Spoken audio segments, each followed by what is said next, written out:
അണ്ണാ ഏയ് ഒരു ഡൗട്ട് ചോദിച്ചോട്ടെ? കായ്ക്ക് എന്താ കറുത്ത കളർ? കുറെ നാളായിട്ട് ചോദിക്കണ വിചാരിച്ചേ.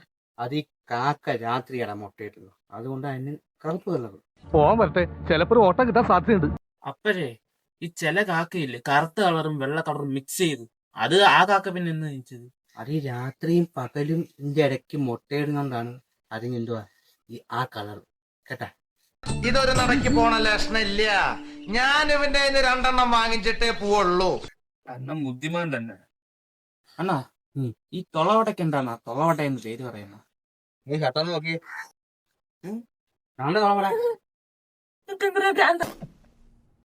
ഈ തുളവടയ്ക്ക് നല്ലൊരു പേരില്ലേ, ഉഴുന്നോടാം. അത് വിളിച്ചാ അപ്പൊ ആ പേര് എങ്ങനെയാണോ വന്നത്? അത് അമ്മ പരിപ്പടയും അച്ഛൻ പഴംപുറിയും ആയതുകൊണ്ട് അവര് തമ്മിൽ ഇങ്ങനെ അതുകൊണ്ടാണ് ഉഴുന്നുവടാന്ന് പേര് വന്നത് കേട്ടോ. വിഷയത്തിൽ നിന്ന് തെന്നി മാറുന്നു. അവസാനമായിട്ട് ഒരു ചോദ്യം ചോദിക്കും. എന്താടാ എന്താ ചോദ്യം പറടാ. മാവാണോ അതോ മാങ്ങയാണോ ആദ്യം ഉണ്ടായത്? മാങ്ങ. അതെന്തോ ആകാശത്ത് നിന്ന് പൊട്ടി വീണാ മാങ്ങ? എന്നാ മാവായിരിക്കും. അതെന്തോന്ന് മാവ് ഭൂമിയിൽ നിന്ന് പിളർന്നു വന്നാ? അല്ലടാ, ആൺമാങ്ങയും പെൺമാങ്ങ ക്രോസ് ചെയ്ത് വെടിവെച്ചുണ്ടായടാ, വെടിവെച്ച്. അതെങ്ങനെ? അത് ഞാൻ കാണിച്ചു